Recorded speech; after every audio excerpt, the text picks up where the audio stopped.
Graça e paz, eu sou o pastor Jano Imamedes, você está no CAB, Curso de Atualização Bíblica. Bem, hoje eu quero falar sobre o capítulo 4 da primeira carta do apóstolo Paulo aos Coríntios. Nós estamos estudando 1 Coríntios. Então já teve a participação aí do seminarista Wellington, do seminarista Walter Dan. Muito obrigado, irmãos. Nós vamos então continuar estudando a palavra de Deus. Se você está participando ou está assistindo o canal pela primeira vez, se inscreve aí no canal, dá um joinha se achar legal. Nós temos uma playlist aí sobre o livro de Atos, sobre a história do apóstolo Paulo, sobre os romanos, carta aos romanos. Olha, surgirão outras cartas também, outros estudos. Estamos aí agora em 1 Coríntios, tá bom? Estamos no capítulo 4. Eu quero falar com você hoje sobre o capítulo 4. Você já leu o texto, então eu não vou ler o texto, tá bom? Vou destacar aquilo que eu acho importante para você fazer o nosso testezinho. E você que está ouvindo agora, teste, o que é isso?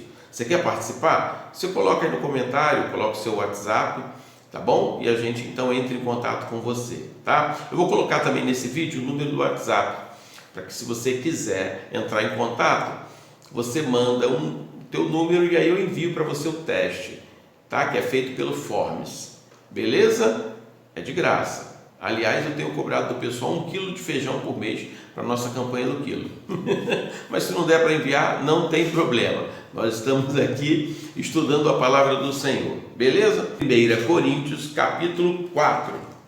Assim, pois, importa que os homens nos considerem como ministros de Cristo, despenseiros do mistérios de Deus. Nosso curso não é um curso teológico, é um curso bíblico. O que quer dizer isso? Eu não estou trazendo a teologia preteriana ou reformada, teologia tal. É claro que a nossa visão é reformada, mas nós estudamos a Bíblia e você que tem outra visão teológica dá para estudar, é em cima do texto. Quando eu olho de cara esse versículo, eu olho ele, entendo facilmente ele. Homem, considerem como ministro de Cristo, dispenseiros do mistério de Deus, beleza. Mas quando eu olho do original, e aí eu falo assim, ministros. Quem estudou com a gente a palavra, lá também em Romanos, percebeu que diácono é um ministro, beleza? Diácono é um ministro. E quando fala também a respeito de diácono, a gente lembra que o diácono é aquele que serve, ministro. Então seria a palavra servo, seria a palavra doulos. No original não aparece, o texto receptus, não aparece nem o doulos, nem mesmo o diácono. Aparece o peretas, mas é a mesma coisa, quer dizer servo, quer dizer o servo subordinado, quer dizer o mordomo. Então aqui a ideia que importa que os homens nos considerem como ministros, servos, mordomos e despenseiros. Aí quando você vai ver o termo despenseiro, oikonomos, esse termo dispenseiro já é um supervisor, já é um encarregado, já é um responsável. Então é importante que as pessoas nos considerem como ministros de Cristo ou escravos de Cristo, doulos de Cristo, diáconos de Cristo, despenseiros do ministério de Deus. Ou seja, o dispenseiro seria assim, já um supervisor daqueles que estão recebendo, mas servo daquele que é mais alto. No caso, o ministro, ele como ministro, ele é servo de Deus, mas ele é supervisor daqueles que estão chegando agora. Ele serve, mas ele supervisiona. Beleza? Isso que eu queria destacar. Aí nós vamos direto para o versículo 6. Estas coisas, irmãos, apliquei-as figuradamente a mim mesmo e a Apolo, por vossa causa, para que, por nosso exemplo, aprendais isto. Não ultrapasseis o que está escrito. Paulo utiliza o que os fariseus costumavam usar. Não passe além da letra. Não ultrapasseis o que está escrito, a fim de que ninguém ensoberbeça a favor de um em detrimento do outro. O termo ensoberbeça, lá no original, vai dar a ideia de inchar, que ninguém se... Já viu isso, pessoa inchada? Ninguém se enche, se tornando assim superior dos outros. Ele usa Apolo, você já ouviu falar de Apolo, os seminaristas já falaram sobre esses partidos que tinham na igreja de Corinto, né?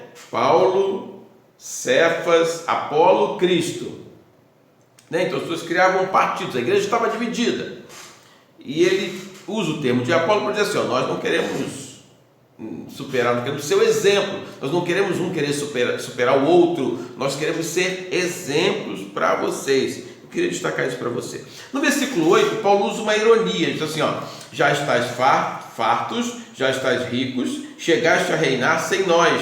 Sim, tomara reinasses, para que também nós viéssemos a reinar convosco.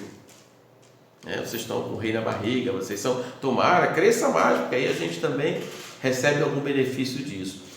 Dá a ideia que Paulo está usando um termo de ironia. Paulo está, ou seja, muitas coisas estão acontecendo ali. Dá para entender isso? Paulo possivelmente está em Éfeso. E você sabe que a igreja, Paulo recebeu informações que a igreja tinha alguns problemas. E Paulo quer resolver esses problemas. A questão da divisão é uma coisa séria, uma coisa chata.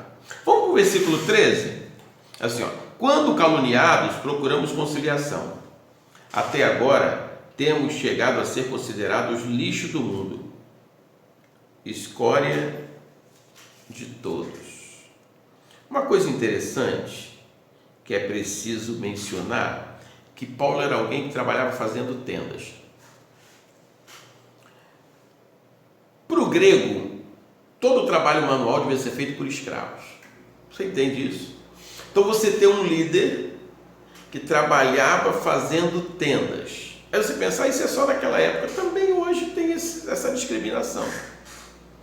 Então recebeu um pastor que chega na igreja e trabalha de pedreiro. Eu conheço pastores que são excelentes pedreiros, marceneiros. Mas infelizmente tem pessoas que acham que o trabalho manual não dignifica o homem. Aí é que vai, aí é que é o contrário. O fato da pessoa ser pedreiro ou marceneiro vai atrapalhar o seu desenvolvimento como pastor. Isso é aquela sociedade que via. O que eu quero destacar para você, me parece que é isso. Quando Paulo coloca muita questão de humildade, não soberbice, porque Paulo está sofrendo isso daquelas pessoas que se achavam intelectualmente superiores. Acontece hoje. Então, para você conhecer um pouco a igreja de Corinto, tá bom? Então, o assunto não estou trazendo para você discutir isso hoje, mas se quiser também pode pensar sobre isso. Pô, dá uma pregação, pastor, não, dá várias pregações. As pessoas querem dominar as outras e até na intelectualidade querem se achar superiores às outras porque conhecem um pouco mais, sabem mais. Paulo está tendo esse cuidado, até porque eles estavam fazendo o seguinte, eles escolhiam pessoas para poder seguir. Apolo era um cara eloquente, diz a Bíblia, versado, formado em Alexandria, um homem também à altura de Paulo. Paulo coloca que isso não é problema para eles dois, eles não estão pensando nisso. Ele foi ali para pregar Cristo e Cristo crucificado, beleza? Fiz questão de destacar esse texto, separar esse texto para você pensar um pouquinho nisso. Lá em Atos capítulo 18, versículo 3, Paulo fala que estava fazendo tenda, ou seja, quando ele chega a Corinto, não é Paulo que fala, Lucas destaca que Paulo então conhece Priscila e Áquila, que também trabalhavam fazendo tendas, certo? De repente trabalhavam até lá no porto também fazendo, né? Que legal. Em Atos 20, o 34 e 35, Paulo falando aos presbíteros de Éfeso, ele também fala a respeito que trabalhou com as próprias mãos. Vou ler para você, capítulo 9, versículo 6 e versículo 18. 1 Coríntios mesmo, 9, o 6 e o 18, diz assim, ó, ou somente eu e Barnabé não temos direito de deixar de trabalhar. O 18, nesse caso, qual é o meu galardão? É que evangelizando proponha de graça o evangelho para que não me valer o direito que ele me dá? Quando a gente chegar naquele capítulo, a gente estuda melhor isso, tá bom? Agora eu só quero destacar por que Paulo fala desta forma, tá? Beleza? Então já falamos do versículo 13, ele diz que ele é considerado lixo, escória, ele está um pouco triste com essa situação. Paulo pagou para abençoar, Paulo pagou para pregar e recebeu o quê? Injúrias, perseguições e não revidou. Os versículos 14 e 15 assim, ó, não vos escrevo essas coisas para vos envergonhar, pelo contrário, para vos admoestar como filhos meus amados, porque ainda que tivesse milhares de preceptores em Cristo, não terias contudo muitos pais, pois eu, pelo Evangelho, vos gerei em Cristo Jesus. O versículo 14, ele está chamando a atenção, diz assim, olha só, na verdade, eu quero ser duro, mas como pai. Quero advertir vocês, como vocês sendo meus filhos. E quando fala de preceptores, a ideia é de tutores. No grego, da ideia de paidagogos, ou pedagogos, que a gente traz hoje, né? O que era um pedagogo, paidagogo? Um escravo que acompanhava o adolescente menino, geralmente, que acompanhava o adolescente menino até a escola. Ele acompanhava, supervisionava, verificava se ele estava aprendendo, conversava. Então, o professor aí começou como escravo, né? Era um professor escravo, né? O paidagogo. Ele aplicava aquele conhecimento que o aluno tinha ouvindo algumas pessoas especialistas, experientes, né? Então, pedagogo é aquele que acompanhava mesmo.